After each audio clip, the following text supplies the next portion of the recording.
Mount Bromo is one of the most famous volcanoes in Indonesia, located in eastern Java. Given its popularity as a tourist destination, you would think it pretty easy to access solo, but sadly that isn't the case. As with much of the country, public transport is not as easy to navigate as some of its neighbors.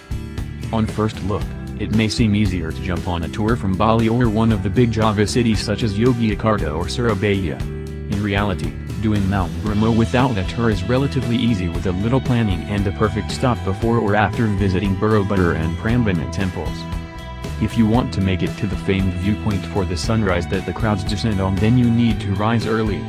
When I woke up at 4 a.m., cursing at my alarm clock, I knew it was too late to make it to the top. Suddenly, rocking up late the night before to do Mount Bromo without the tour seemed a bad idea. But as the sun crept out, lighting up the mist and clouds that were now below me, I realized perhaps this was going to work out better than planned. So at 2:30 a.m., when I should have been up and hiking to the top of Mount Penanjakan with everyone else, I was blissfully snoozing away. By 4 a.m. I realized that the 2-hour trek to the top to see sunrise was not going to happen. This is the same viewpoint all the jeeps head to on the tours, also totally doable by foot or asking a local with a bike to zip you up. I ended up wandering as far as I could before the sun started appearing and made it to the first viewpoint of the handful that marked up the mountain. There were 3 Indonesians and 2 tourists to make up the crowd, a bit different from what I have heard the view at the top is like. Needless to say, I was pretty happy with the photos and sunrise I got and managed to avoid the battle for best photo spot that many online reports summarize the highest summit like. To get to the actual crater and peek into it, you need to cross the sea of sand. After walking back down the mountain, or grabbing a lift on the bike, you will arrive back to the village. From there you can actually walk over the sea of sand in under an hour by taking the path the local horsemen use, right next to the main hotel looking onto Bromo. Alternatively, for 80 km I grab a local bike driver to whiz me over there and back. There is meant to be a ticket to enter, about 300 km I believe at weekends, although, I totally missed where this was meant to be paid and as such didn't. This isn't the most organized, or regulated attraction, so don't go expecting any orderly queues for ticket offices. The crowds taking the stairs to view the crater were insane. As such, others and I just climbed up the sand to get there avoiding the stairs. Just step to the left or right of the main staircase and power through the sand to the summit. Once there, get ready to knock a year or 2 of your life breathing in that stinky sulfur goodness.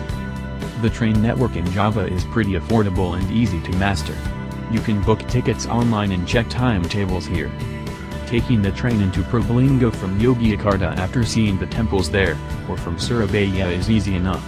Transferring on a bike to the bus station quickly and then grabbing a local Bromo bus to Samarlawang is simple. Okay, maybe not quite that simple when you throw in the odd scam and lack of information, but trust me, it is totally doable. Getting out can follow the same process. Most buses leave the village around 9:30 a.m. from the top of the hill near the main hotels and can take you into Probolinggo, though it might be cutting it fine for the 11 a.m. train transfer. Alternatively, grab one of the share buses that can take you as far as Bali and occasionally leave directly from Samarlawang. On arrival to the village, you will have to pay the 10 km village entrance fee, which is fairly common. It was the same as when I visited Ding in central Java. Once you are in the village, getting around is as easy as walking on foot, as there is not a whole lot here. You can take some treks through the fields and explore the small plots around, but ultimately you are coming here for Mount Bromo and a one-night visit should be plenty. There is a fair bit of accommodation in Samarlawang with plenty of, slightly overpriced, homestays and guest houses as well as a couple of larger hotels. As with much of rural Indonesia, online booking has not spread to all accommodation providers. I usually recommend Hotels.com due to their loyalty scheme, though the selection does seem to better on Agoda in this part of Java. If it is not peak season, you should be able to rock up and arrange something on arrival, but be mindful, this is an early-to-bed town. If you do decide the logistics or timings are just easier with a tour, there are local operators in most big cities that can arrange this for you.